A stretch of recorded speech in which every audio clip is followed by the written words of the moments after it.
Good morning.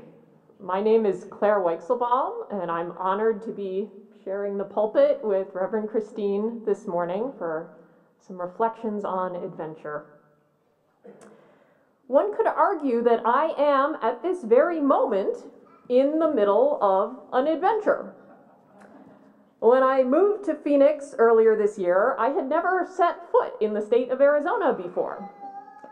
Nor had my two cats. And let me tell you, getting cats through airport security is an adventure in itself. Although I was eager to accept the fellowship I'd been offered at ASU, the prospect of moving halfway across the country from my friends and family in the middle of a pandemic was a bit daunting. Adventures can be full of excitement and new possibilities, but they often come with a side of apprehension and uncertainty, too. So, what did I do as soon as I arrived in this new place? I looked up the nearest UU congregation.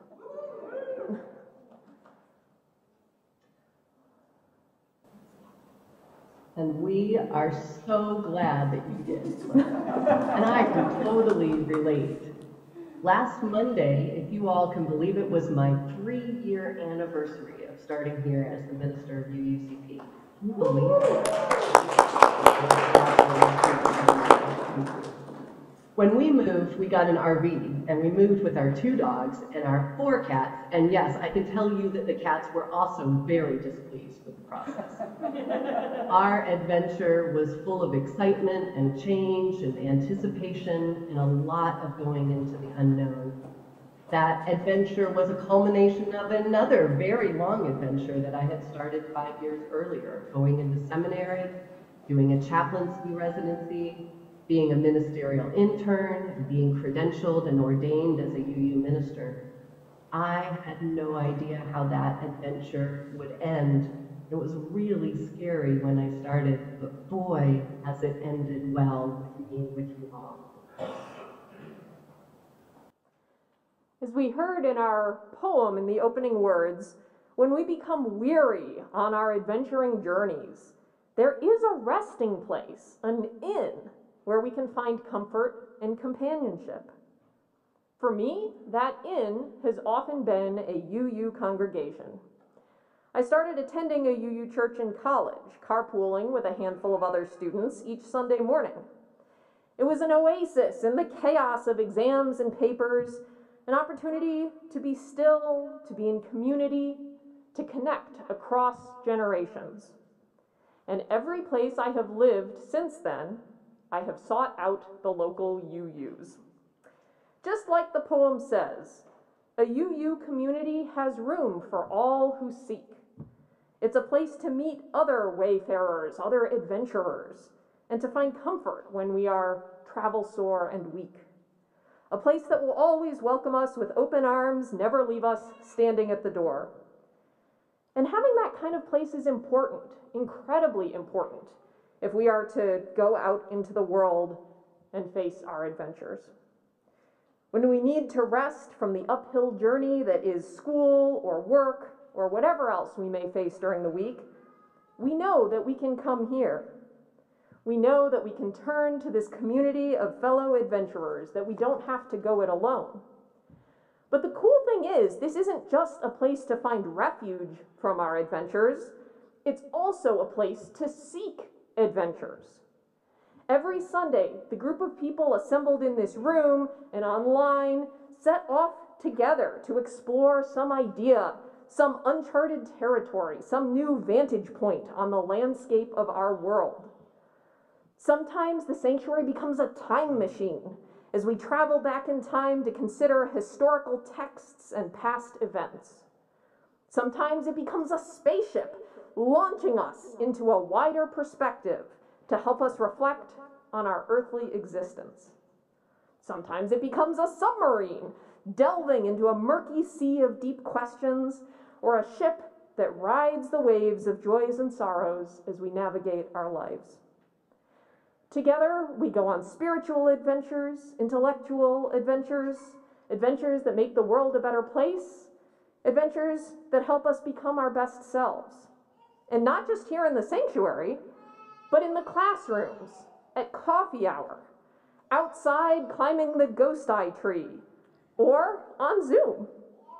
As the saying goes, the role of church is to comfort the afflicted and afflict the comfortable. It might seem contradictory that this is a place of both rest and energy, comfort and challenge, but it's all of those things and more. It is indeed. Another saying we have is the words, "We don't have to think alike to love alike." I love this mantra because it affirms that we're all on our own different adventures, but that we share the same love of community. Some of us feel very secure in what we believe, and many others of us are just beginning our explorations. We have people here of all faiths and no faith. Christians, pagans, Jews, Hindus, atheists, agnostics, and then a whole bunch of people who just know what they don't believe, but haven't figured out what they do believe yet. I love seeing the looks on people's faces from other faiths when I tell them about our different beliefs. They can't imagine a congregation with people of all ages and all kinds of backgrounds and all kinds of beliefs. But we know that not only does it work, it really helps all of us as each conversation with one another becomes an adventure of our own, like John Reed's and Jira's, an opportunity to go, "Oh, I hadn't thought of it that way before." In my previous congregation, First Unitarian Church of St. Louis, we had a tradition of a back-to-school service at the end of every summer, sending off students, teachers, and learners of all ages with blessings for the year ahead. It's an interesting challenge to craft a service that speaks to all of these different kinds of adventurers. The young ones starting kindergarten, the elder going back to finish an interrupted degree, the college student ambivalent about accruing more debt, the self-taught craftsperson, the avid reader or podcast listener or bird watcher, those full of excitement, those full of dread, and all the complexities in between. And here, I don't even know many of you yet, but what I do know is that we are all adventurers who have found our way here to be together this morning. We are all adventurers who sometimes need rest and comfort and a reminder that we are not alone. We are all adventurers who sometimes need challenges and new perspectives and companions on the journey.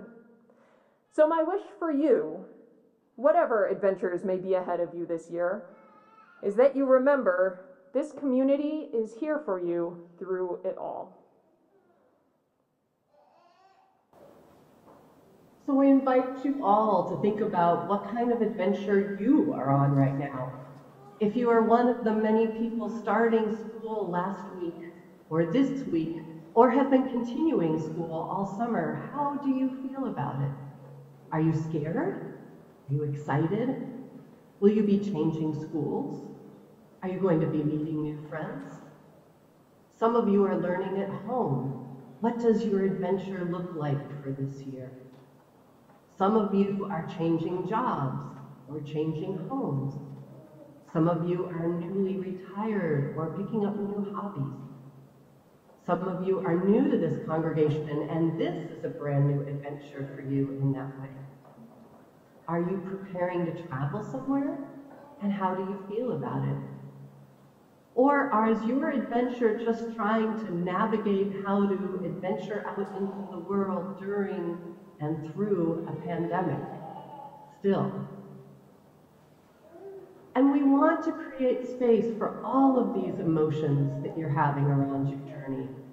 You may have emotions like excitement and nervousness all at the same time.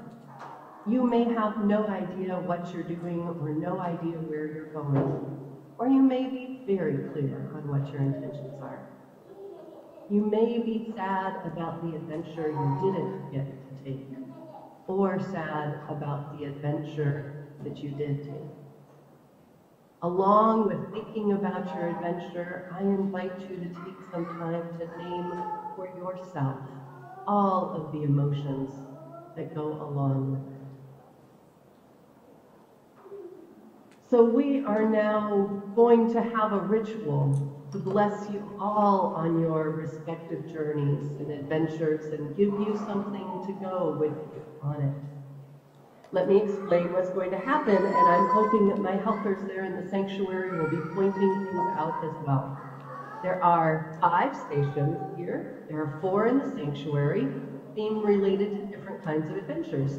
There's mountaintop. I'm not pointing the right way. There's ocean floor. There's a schoolhouse and a city bus. And we will have one station for our folks in line. We're naming it appropriately the Cloud, and I'll be leading that one. Those on YouTube and Facebook will be able to watch the Zoom blessing. Now, if you brought an item to represent your journey, like a backpack or a briefcase or hiking boots or whatever, please bring it with you to be blessed. And we have a gift for you, a compass to guide your way. If you didn't bring anything, that's fine too. You'll get a compass. And for folks online, we'll have the compasses on the front steps of the congregation all next week if you want to come and pick one up. So those here, pick the location that feels most appropriate from your 4 locations.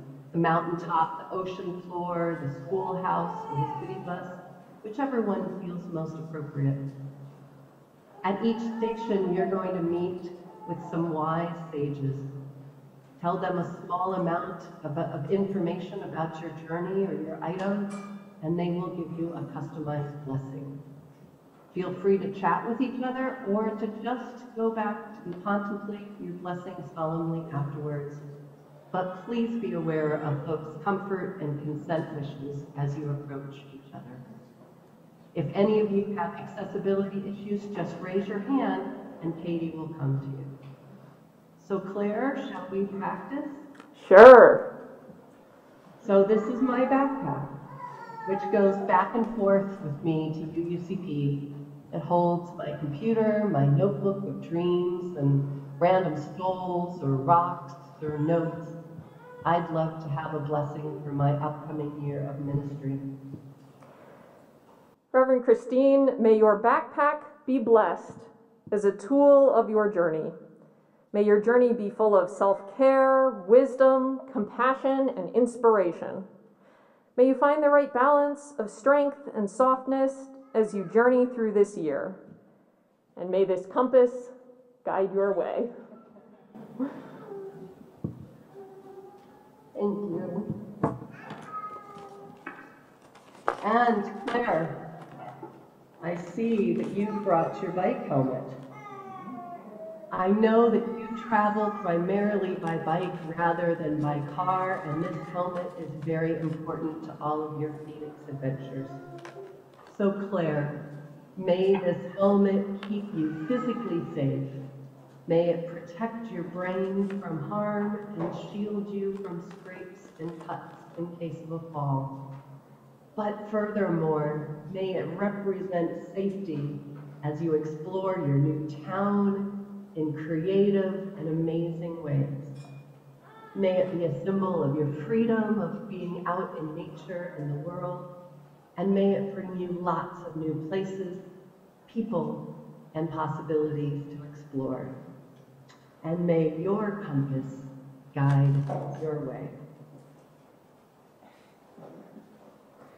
And I want to give a blessing in advance to anyone and everyone, whether you decide to get an individual blessing or not, or whether you're watching this later on Zoom and are able to receive an individual blessing. May your journey be blessed. May you know that you are enough, you have enough, and you know enough to make this journey meaningful. May you find joy and peace on your journey, and may you know deeply that you are loved.